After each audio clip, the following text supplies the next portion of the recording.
What is up, guys? Drew Martin here in Las Vegas, Nevada with this week's college football rundown where I'm putting my personal bets where they're aligned with the power rank number, the advanced analytics numbers put out by Ed Fang. Check it out, thepowerrank.com. So we got 3 games on Saturday. So far this season, profitable to date. So we'll go over the record at the end with the recap of the bets, but we'll get after the analysis now. All 3 games on Saturday, Championship Saturday, as these conferences look to crown their champion. Starting off here, we'll go in order of kickoff. We got 3:30 Eastern on ESPN, the Sun Belt Conference Championship here, guys. We got Louisiana, the Raging Cajuns versus the Coastal Carolina Chanticleers. We're seeing Coastal Carolina -3 in the hook favorites. That's -3.5 point favorites. Total of 55.5 here. Looks like the power rank number showing Louisiana should only be catching 1.6 here. That's a difference of 1.9 points off of where the market is as of right now, later on Tuesday night, December 15th here, Pacific time zone in Vegas. But I agree with Ed's number. The power rank number at just 1.6. I actually wouldn't be surprised if Louisiana pulls this game out outright with the straight up win. However, for record keeping purposes and what I bet, Louisiana plus the 3.5 is the play. Couple reasons why here. Now, Coastal Carolina, most sports bettors out there, if you're watching the video, you've likely heard of their story, what they've been able to do so far this year in the Sun Belt and against actually a Big 12 team. 11-0 on the year, mainly due to their offensive line just dominating the opposing defensive front. Their quarterback, McCall, redshirt freshman, he's been good as well. Their coach, Jamie Chadwell, what he's been able to build there the last couple years since taking over, nothing to shake your head out for sure.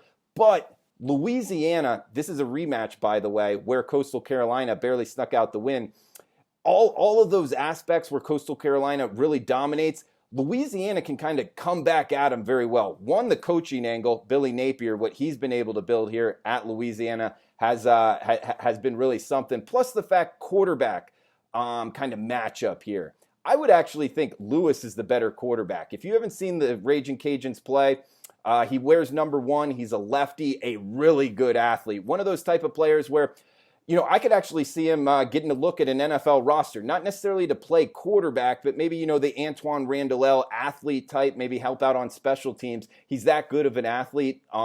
This is a Louisiana team where when you start talking about Coastal Carolina dominating up front, Louisiana's offensive and defensive lines are very good. This is a team that rushing the football 5 yards per rush, and defensively letting up less than 5 yards per play, which in Sun Belt terms is very good. This is a Louisiana team winning 3 straight games, 3 straight covers, and the betting markets have mispriced them by over 30 points. That's not saying Louisiana has beat their opponents by 30 points over the last 3 games. That's where the number lies, with Louisiana has been off by over 30 points over the last 3 weeks. So market hasn't necessarily priced them correctly. Plus the fact, this is a revenge game. Not that revenge is a big part of my handicap, but in that game earlier this season, Louisiana, it was a Thursday night affair, and they just couldn't get off the field on 3rd down. Coastal Carolina, total yardage-wise, it was about even. It's just Coastal Carolina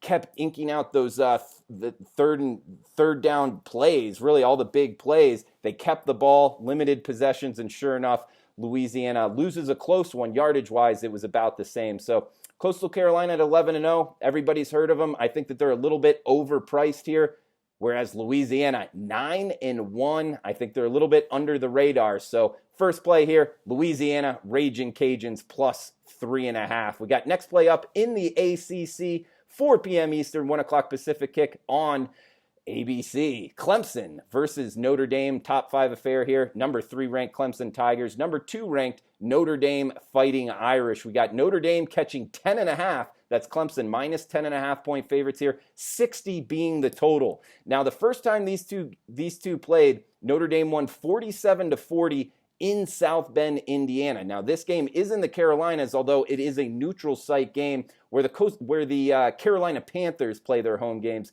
in Charlotte. Now, the power rank number has Clemson -9 here. And of course, the market pricing this at Clemson -10.5. That's a difference of a full 1.5 points, 1.5 points off from the market number. I think Ed has this correct.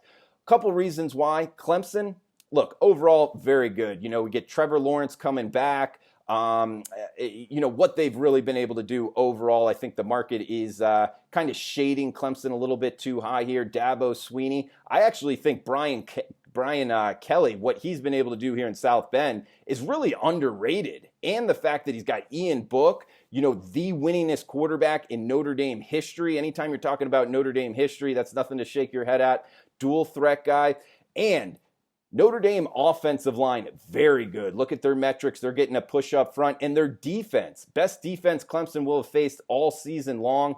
Now, overall, Clemson laying 10 in the hook. I think Clemson does win this one, but that hook on the 10, all Notre Dame has to do is stay within 10 points. I think it's just value-wise towards the Irish here. Notre Dame plus 10.5 for the second game, guys.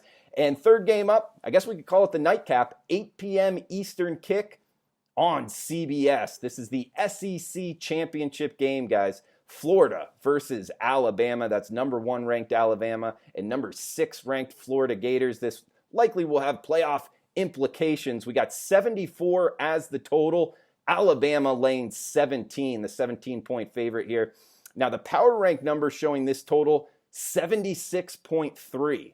That's a full 2.3 points off from where the market is pricing it. I agree with that. I see a lot of points in this matchup. Now, we do have to go over what Alabama's been able to do sidewise. I mean, I think that you could make the argument, nobody's ever really been able to do what they're doing offensively, really just overall team matchup-wise. First off, we got to remember this is an all-SEC schedule for Alabama, and they have outscored their opponents 495 to 168. That's almost 3 times their opponent's score here, guys. Pretty crazy stat there. A lot of people were talking about LSU last year, best team ever with Joe Burrow, Joe Brady, and all the points they put up. Alabama's giving them a run here, guys. Mac Jones going for the Heisman. You got to think Sark calling up the plays, going to look to put some stats in his pocket. Just play callers overall, Dan Mullen and Steve Sarkisian, his nickname's Sark there, the play caller for Alabama, the offensive coordinator. Both of those guys can really dial it up. And when you look at pace metrics, that's where I think we get the real advantage in this one. Florida running 70 plays per game, Alabama running 69 plays per game. I don't really think that that's, especially the Alabama side, is factoring in how fast they will go up tempo because they're blowing so many people out in the fourth quarter. This is the tightest spread they would have played in quite some time here, guys. So if it plays to what the market is telling us, Alabama is still going to be able to run the offense that Sark's wanting to call late in the game. Who knows? They could run it the whole game. Florida defense. One question I have about this Florida team, if they're able to stay close, is their defense. That would mean Alabama's racking up the points here. SEC over the last couple years, really for a little while now, has had a discrepancy from the SEC East and West. One division is much stronger, and that's the West. And sure enough, against all the West opponents that Florida has faced, they've let up 35 points or more. That's including Mississippi, Texas A&M, Arkansas, and LSU, all putting up 35 points or more. So I see them struggling against the better offenses, and now they're going to face the best offense in arguably the country, definitely in the SEC here. I think they're going to have a lot of trouble. So overall, guys, I think that this total is just too low. I think Alabama goes north of 50. I think Florida could get in the 30s. Overall, just sitting at 74 value on the over. I think the power rank number has it shaded correctly. So, against an all-SEC schedule, what Alabama's been able to do offensively, don't want to be betting them under, that's for sure. So, in recap, guys, we got Louisiana plus 3.5, Notre Dame plus 10.5, and Florida, Alabama over 74. With the bets so far this year, 8-6 plus 1.4 units, meaning if you've been betting every game for $100, you're up $140 overall. Dogs 6-5, favorites 0-1, and totals 2-0. So hopefully that total goes 3-0 for this week. So Louisiana plus 3.5, Notre Dame plus 10.5, Florida, Alabama over 74. Check out PowerRank.com for the most sharp numbers in the industry, guys. Hi, my name is Ed Fang, founder of the Power Rank. Thanks so much to Drew Martin for making this awesome video. Please follow him on Twitter at Drew Martin Bets. If you like this video, please hit the like button, and you can subscribe to the Power Rank's YouTube channel by hitting that subscribe button below. If you want more of my best predictions, usually saved for paying members of the Power Rank, you can sign up for my free email newsletter. I also provide some analysis each week on college football and NFL games. To sign up for this free service, go to thepowerrank.com. There's also a link in the description. Thanks again for watching.